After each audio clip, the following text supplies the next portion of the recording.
Vamos iniciar nossa aula de equações e funções exponenciais.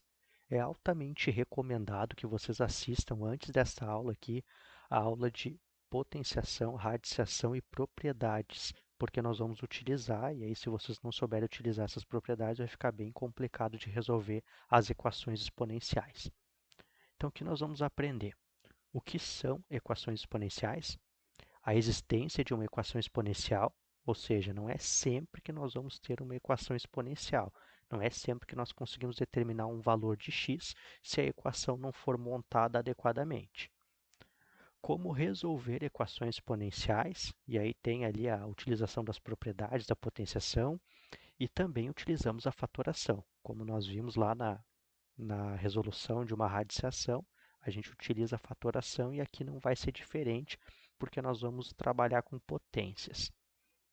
O que são funções exponenciais? Então, sabendo resolver uma equação exponencial, nós vamos trabalhar com funções exponenciais, e aí no plano cartesiano, fazendo o esboço do gráfico também. E a existência de uma função exponencial, que está diretamente ligada à existência de uma equação exponencial. Tipos de funções exponenciais. Então, uma função exponencial pode ser crescente ou decrescente. Nós vamos ver isso também. E o esboço gráfico. Vamos começar com as equações exponenciais. O que é uma equação exponencial? É uma equação, por exemplo, desse tipo aqui. Ó. É uma equação na qual o x, a minha incógnita, está no expoente. Então, é diferente de uma equação do primeiro grau de uma equação do segundo grau, porque aqui o x está no expoente da minha equação. Como é que eu resolvo isso daqui então? Bom, a ideia é utilizar o balanceamento de equações. Para eu conseguir determinar o valor de x, eu tenho que igualar as bases aqui na minha equação. Então, os dois lados da igualdade têm que ter a base da potência igual. Então, vendo a importância de conhecer a potenciação, se eu não sei o que é a base da potência, eu vou ficar pensando, tá, mas como é que eu vou igualar as bases? Então, basicamente o que eu vou fazer é transformar esse 8 aqui numa potência, uma potenciação de base 2. E eu consigo fazer isso fatorando ele, tá? Essa é a ideia.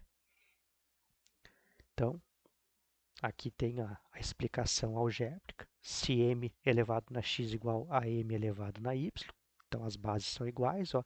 Isso quer dizer que os expoentes também são iguais. Essa é a ideia. Vamos resolver aqui o exemplo, ó. 2 elevado na x igual a 8. Como é que eu resolvo? Eu pego esse 8 e transformo ele numa potência de base 2.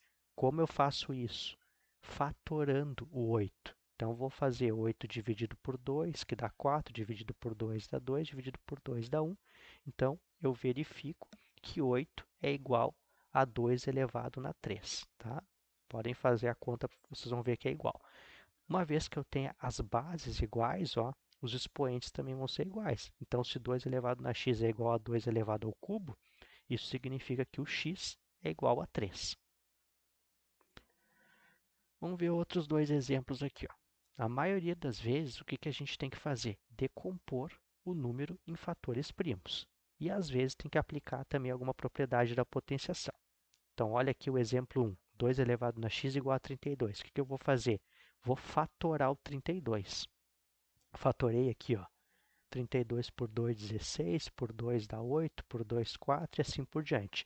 Então, eu tenho 5 fatores iguais a 2, todos eles iguais a 2. Isso quer dizer o quê? Quer dizer que o 32 eu posso escrever nessa forma aqui, ó, 2 elevado na 5, 2 elevado na quinta potência. E aí eu igualo 2 elevado na x igual a 2 elevado na 5. Ó, 2 na x igual a 2 na 5. 2 é igual a 2, as bases são iguais, então os expoentes também são iguais, x igual a 5. Outro exemplo aqui, ó, 3 elevado na x igual a 243.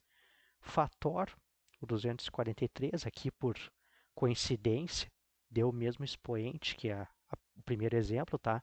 Então, dividir por 3 aqui até chegar no 1. 243 é igual a 3 elevado na quinta potência. Vou fazer a mesma coisa.